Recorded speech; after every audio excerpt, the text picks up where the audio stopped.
Hey everyone, welcome to week 3 of US History Honors, our concurrent class and stuff. So this will be this week's instructions. We're going to be looking at Module 1, Lesson 2, all right? So if you don't already, you want Canvas open, or if you just kind of want to watch this, I'm going to just do an overview. So I won't be actually doing the assignment, but just kind of an overview. I'll go over a couple of the questions. And then, of course, remember Wednesdays from 4 to 5. If you have live questions or need that extra assistance, then you can come, and I'm available that hour. It's NDLA K Hall 9, okay, and that's on the homepage. So let's get started and stuff. So in Canvas, you'll notice in the announcements, it has our weekly announcement of, what our module is going to be about. So lesson 2 is about civil rights. So you're going to be doing the checking for understanding, the module 1 lesson 2 notebook, and the module lesson 2 quiz. Okay. The checking for understanding and the notebook, those are done kind of together. And the goal is to, as you're doing the notebook, to make sure that you're understanding questions from them on the material. And the really good thing about doing the checking for understanding is you can redo it as many times as you need to get a good grade. And those questions are often pulled from the quiz. So it's a way to review for the quiz. All right, let's go to modules. So again, remember each week on the weekly live session instruction page, very much like the announcement, it'll have what's due, what was past due, so what was due last week, and then also when I'm done recording this, this is where I'll place the playback. You can see last week's right here. So it was Module 1, Lesson 1, the Checking for Understanding notebook, and Module 1, Lesson 1 quiz on the U.S. Constitution, and then my instructions from last week. And it also has that Wednesday information. If you want to come and get that live assistance, you can always reach me via email and stuff, and I'll get back to you. Hopefully same day. If it's later in the day, then for sure the next day. All right, let's go to modules. So for this week, we are in Module 1, Lesson 2. And there's 3 things that need to be completed. So the checking for understanding, the notebook, and the quiz. All right, so we're going to start on the first page, which is the notebook page. And remember, you want to open your notebook so that as you're going through the tabs in Canvas, you are completing the notebook, okay? So we're going to click on the open this, make a copy. Once you have this open, you're going to want to save it to your Google Drive. I would create a US history folder and just save each week's work or notebooks there. And then remember, you want to make it shareable so that when you submit it, I'm able to open it, okay? So you go to restricted, anyone with the link. All right, and remember that link is up here in the right-hand corner. So we're going to keep that open, all right, and then go back. Whoops, sorry, wrong tab. Go back into Canvas, all right. We're going to click Next, and then this is going to start to take us through the notebook and our topic of civil rights. So learning goals, interpret events, cultural perspectives of past civil rights movement, such as the Equal Rights Amendment, suffrage. So civil rights, we tend to, when we hear civil rights, we tend to think of like 1950s, 1960s, the movement to end segregation, fair voting laws, criminal justice reform, things like that. In this case, civil rights is referring to any movement, several different movements, including the civil rights movement, okay? So movements that were earlier on than just the 1950s, 1960s, movements through time they'll kind of touch on, including the civil rights movement of people fighting for civil rights, okay, that equality.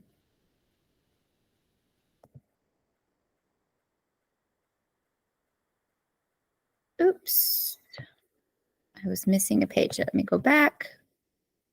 Okay, we're going to go to the introduction tab. All right, this is where we're going to get our supporting question. So we know in the U.S. Constitution it says all men are created equal, okay? But we know pretty quickly that originally it didn't mean all men. It didn't mean all people, and it didn't even mean all men. It meant white free men, right? So it didn't mean minority groups. It didn't mean slaves. It didn't mean women.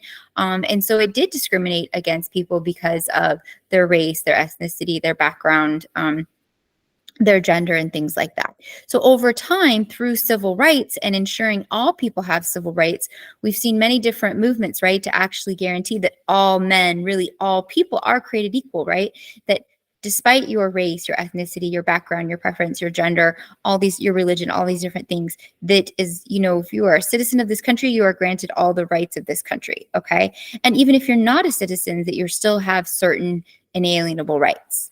So the question we're going to be saying is, how are we equal within our unique national identity? Okay, so you want to take that, I would copy and paste it, and you're going to put that here in the supporting question. Okay, then we would go to the next tab, lesson vocabulary. And it's going to be really similar each week as far as how you do it. So there's going to be a graph, okay, where you'll put the context clue, so the term in the context clue, and then the definition in your own words. So the 5 words you're looking at this week are restitution. African Americans could bring lawsuits, but were not eligible to receive financial restitution. So before the Civil Rights Movement, 1950s, 1960s, they were not allowed to collect. They could bring a lawsuit, but they could not actually be financially compensated. Curtail. Throughout U.S. history, Supreme Court has both curtailed and expanded civil rights, okay? So we know over time and through different movements that we have seen what we call amendments to the Constitution or new and amended laws passed to further expand those rights so that truly all men and all people are equal, can vote, have equal access to jobs, to education, and ending segregation. Codify. So the Declaration asserted and codified American rights, and these Black men used that as their basis to claim for the same rights for the Black community. So a lot of the verbiage in the early documents that then later, with more specific laws, right, were actually denied, they were able to use the words in the Declaration, all men are created equal. It doesn't say all men depending on your skin color, right? It doesn't say all people depending on. So they were able to use some of those early words to help fight in courts of law and fight through for social movements to have government change, to truly have it literally mean what it says, when we all know that for a long time it didn't actually mean what it said. It really, when it said all men, that actually meant a smaller portion of the population. Compulsory. So the Black codes required African Americans to enter into annual labor contracts, subjected dependent children to compulsory apprenticeships and corporal punishment by masters, and allowed vagrants to be sold into private service if they could not pay for severe fines. Abridged. So the rights of citizens of the United States to vote shall not be denied or abridged, so blocked or made harder than it should be, by any account of race, color, or previous condition of servitude. So basically saying, even if you once were enslaved, that is illegal now, and stuff, that all people, all citizens, despite their race or their color and stuff, or previous status, should now, under these new laws and amended Constitution, be allowed to vote. Okay, so you can take these literally if you want, and you can put them into the context clue, and then the definition, your definition hypothesis, just simplifying in your own words, layman's terms. Okay, so let's take a look at number 3. We're not going to go through all these sections, but it helps to maybe just go over a few to kind of get you going. All right, so we went to the next page. Sorry, wrong tab. Okay, so here we're going to go to the next page. And then this is where we'll be doing the next big chunk of the notebook, right? So we'll be going through each tab. And each tab goes with a part of the notebook. Okay, so concept civil rights and civil liberties. Civil rights in the United States come from the concept of natural rights, right? Life, liberty, pursuit of property, which Thomas Jefferson changed in the Declaration of Independence. And it says it right here, right, to life, liberty, and pursuit of happiness, okay?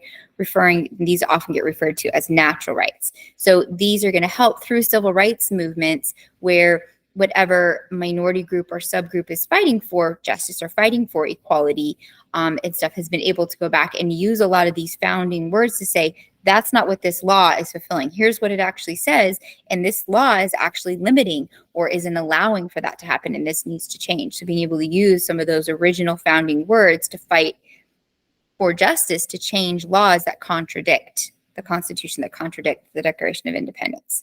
The United States natural rights are protected, that the government provides to citizens civil rights. Civil rights are meant to ensure that all Americans are equal before the law and do not face discrimination based on race, gender, or religion, among other things. In the United States, more civil rights are protected through constitutional amendments, federal law, and Supreme Court rulings. So we have the original Constitution, which did not ensure, right? With the founding documents would say these things, but then we would see laws that would actually restrict groups. And then over time being amended. For example, like the 13th Amendment, ending slavery, 15th, 16th, 19th Amendment, giving women the right to vote. So amendments to the Constitution overriding and redefining what the law of the land is, okay? All these measures are meant to prevent federal and state governments as well as businesses from depriving individuals of their natural rights. While the framers recognized the importance of civil rights, the United States has not always protected natural rights for all citizens. As a result, these groups have had to fight for and continue through in certain groups, certain movements for acknowledgement and protection. Where we get a lot of our more specific narrative of what are these natural rights is going to be in the Bill of Rights, the first 10 amendments, aka changes or clarification of the Constitution. So things like freedom of speech, freedom of religion, freedom of assembly, right to bear arms, no housing, quartering of soldiers, no cruel and unusual punishment, no excessive bail, right to a jury, no search without a warrant. So a lot and even more, okay, getting even more specific of what our natural and our civil rights are. So in your notebook, it says define and describe one of your civil rights as an American. Okay, so there's a bunch you could pull from. You could really pull from anything from the Bill of Rights. So if you wanted to, you could Google Bill of Rights and get that list in front of you and maybe pick two of them. Okay, so pick two of them. So again, just quick, it pulls up. And again, these are really, really summarized, right? Obviously, like more detail and stuff like that. But okay, let's take the first one. Freedom of speech, freedom of petition, freedom of assembly, freedom of religion. So really laying out some of those general, freedoms that we are guaranteed. So we could do that. Here we could say First Amendment. Freedom of speech, religion, petition, and assembly. So, and you could obviously pull more from that, okay? So the First Amendment is an example of a civil right. Describe one of your civil rights, the freedom of speech, freedom of the press, freedom of religion. So there is no mandated religion within the United States. One, you don't have to practice religion. And two, if you are religious, you are not mandated which religion you must practice. So that would be one example, okay? Find another one, okay? Second Amendment. You could do, again, you can choose which one you want. I'm just giving you examples, okay? So Second Amendment. You could do right to bear arms. Okay, so it's talking about guns, weapons, okay? So that means we are allowed under rule of law to purchase and have a firearm. Now, you could be more specific if you wanted, like you have to be certain age, you got to be at least 18. You have to, in most states, pass a background check. You can't be a felon. So there are restrictions. It's not just open-ended, but there is a legal path with very few restrictions and stuff where people can own weapons. Okay, so that's another one. And again, you could pull from any number. This is just the classics, right? You go to is stuff, the founding rights that we go back to and then have been expanded over time. Okay, third question says, do you believe continued progress is still needed in regards to civil rights protections? Why or why not? So maybe think of a social movement currently, because the way I always argue it is that social movement leads to political change, not vice versa. Political change does not lead to social movement. It's social, when you talk about progression, when you talk about progressiveness, okay, and change, it's social movements. If you look at every civil rights movement, okay, to end slavery, for fair voting rights, to end segregation, things like that. They started as social movements, okay, that pushed, once it started as an outlier, a minority, right, wanting something that gains momentum and gets more of the majority of the population. And then as it becomes more socially accepted, whatever the change is, right, then it puts pressure politically on the powers that be, or for who we vote for that's in power, right, to then bring actual laws and political change. Okay. So that's why sometimes in the course of even a decade or something like that, you'll see a big shift on a topic that used to be controversial or used to be divisive, and now a lot of people support it. Okay. So maybe think of a current social movement that you are passionate about or something like that. Maybe something that where there's been some progress, but you want to see more, or you feel needs more clarification, because sometimes it can be that it is addressed in laws, but maybe it's not specific enough, or maybe there's something that you feel hasn't been addressed, or you feel like we've gone backwards. So you can pick something and then make sure you explain why. Okay. So your next tab, you would go through each tab like this. Next one, equal rights amendments. So they're going to go through some of the examples of amendments to work on bringing about equal rights. So I'm talking about, restriction of or banning of slavery in the 13th Amendment. Congress passed the 14th Amendment, which stated all persons born or naturalized. So redefining what is a citizen. Because once slavery ended, then the question is, okay, how are former slaves classified, right? Then, okay, if they're not slaves anymore, then, and that's illegal, then what's their status? Okay. So they immediately had to amend what it meant to be a citizen in the United States to then include and expand and clarify that definition. Okay. To include those coming out of slavery, and to be more inclusive, right? Of now that we've ended slavery, but we have to finish it by now clarifying what is your status. Okay. So that would be, you're going to read more about that here.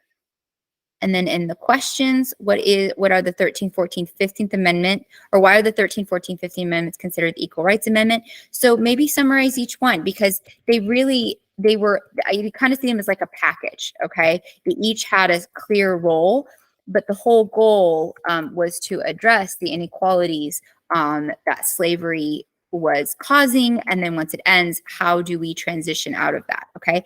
Now, does that mean everything was perfect right away? Absolutely not, right? Then we have Jim Crow and segregation. So we went into a whole nother set of problems. Okay. So it by no means was over, and the struggle continues even today, but the struggle continued well beyond that era into the 20th century.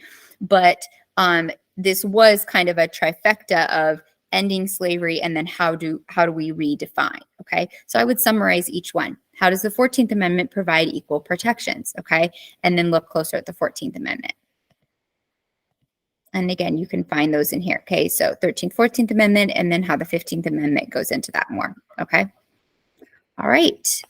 As you go through each one, some of these will have videos. Make sure you watch those. So they're going to talk about another example of a civil rights movement, the suffrage movement. So women fighting for the right to vote.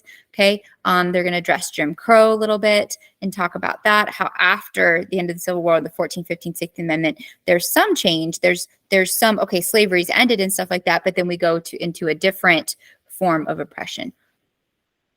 A different form of oppression, okay, through Jim Crow laws. All right. Women. Sorry, I was just I'm trying to record, and my daughter getting my attention. I'm like, I cannot talk right now. I'm trying to record my lesson. I don't want to have to start over. Okay. So read about those. Definitely watch the video on the 19th Amendment. Okay. It does a really good job of summarizing that.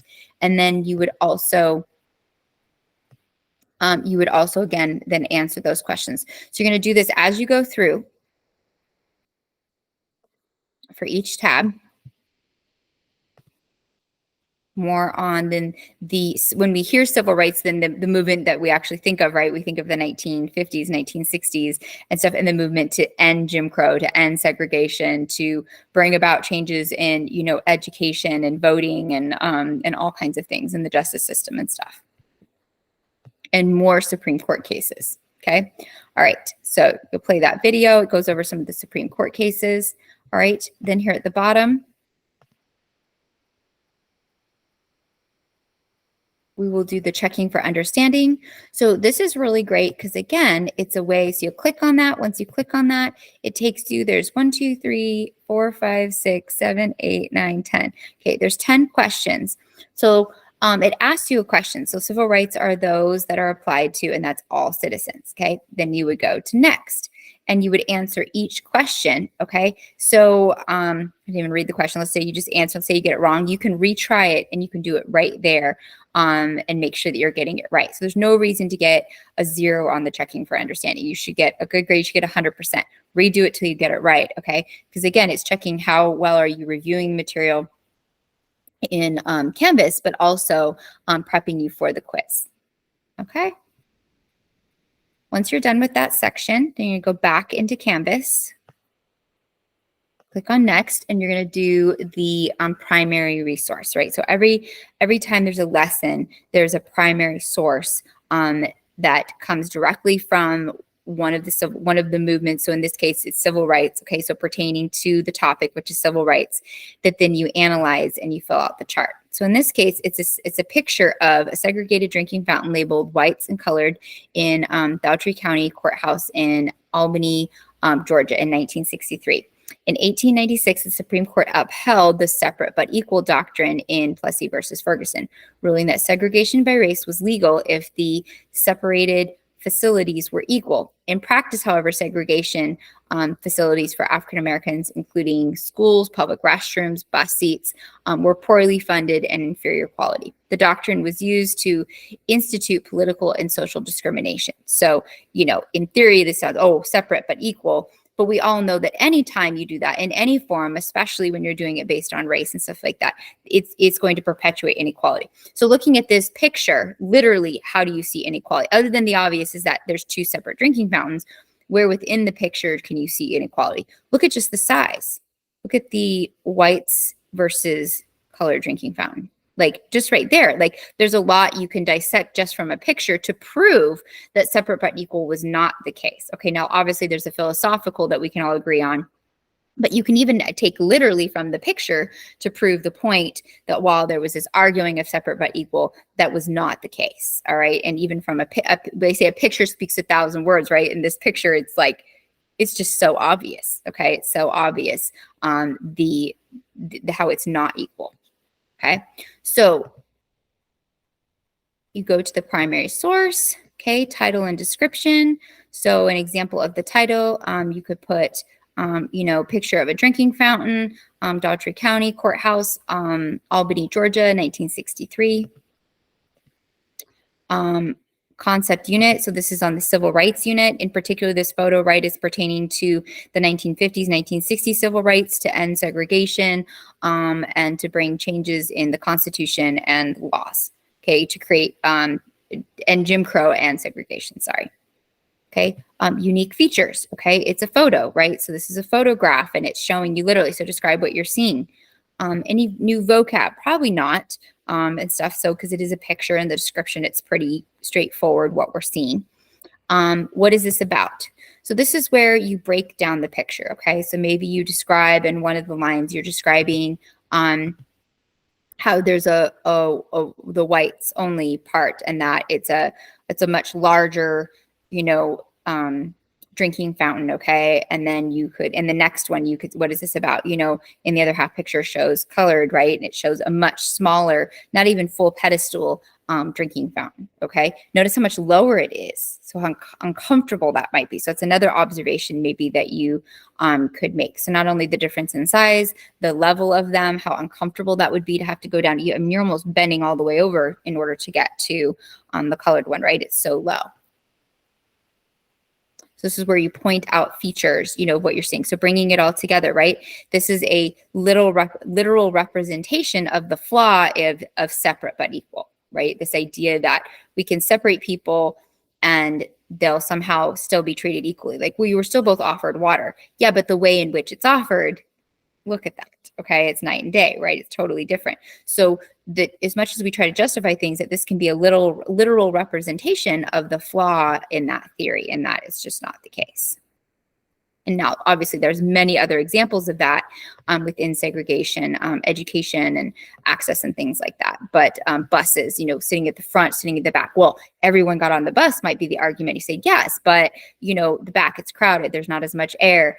There were limited seats. So what if you fill all the seats? Like, there's a lot of ways you can poke holes, right? And quickly, where someone says, well, everyone got on the bus. Yes, but the inequality of how they're being placed on the bus, right? And you can do that with a lot of different scenarios. Okay, then you'll go to the journal. Okay, so kind of summarize, and then you're going to answer the journal question with one paragraph. How did the words of 1777, so you're going to read this petition, okay? So this is right after the Declaration of Independence, which was 1776. How do the words of the 1777 reflection or reflect the civil rights movement and the fight for equality today? So again, long before we maybe saw or recognized civil rights movements, oftentimes they start grassroots, right? And they start before they really gain momentum. There was a smaller following or a smaller voice, and then over time it gains momentum or something happens that brings it more to light, okay? But oftentimes it's not a new issue. It's something that's been there. It's just been under the radar or hasn't gained as much popularity or momentum. So you can respond to that here in the notebook. Do this last section. Okay, review and summary. And then when you're done, you're going to take your quiz. All right, let me make sure it's set for 2 attempts. So you get 2 attempts. It'll keep the highest of the 2. All right, let me set it right now.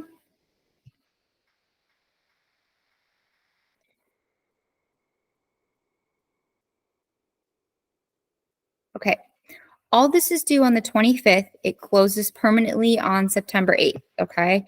So you get that week window, and I've extended a little bit more, but once it closes, it is done, all right?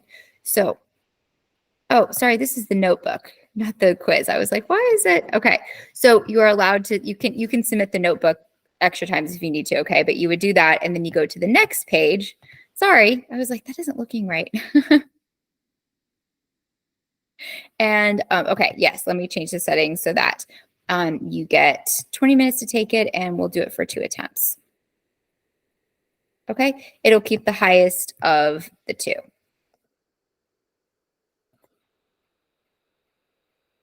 So if you take it once and you like your score, great. If you take it a second time, and even if you score lower the second time, it'll keep the higher of the 2. Okay, and remember, those checking for understanding questions are super helpful in helping you prepare for the quiz.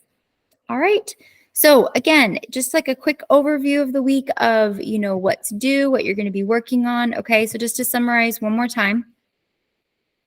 And again, you can find these playbacks on the live session recording page. It also summarizes what's due for the week. All right. We are in module 1, lesson 2. So the checking for understanding, the notebook, and then the quiz. And remember, the quizzes are really important because those go in summative. So that checking for understanding is going to really help you review for the quiz because it's pulling from the same test banks. All right.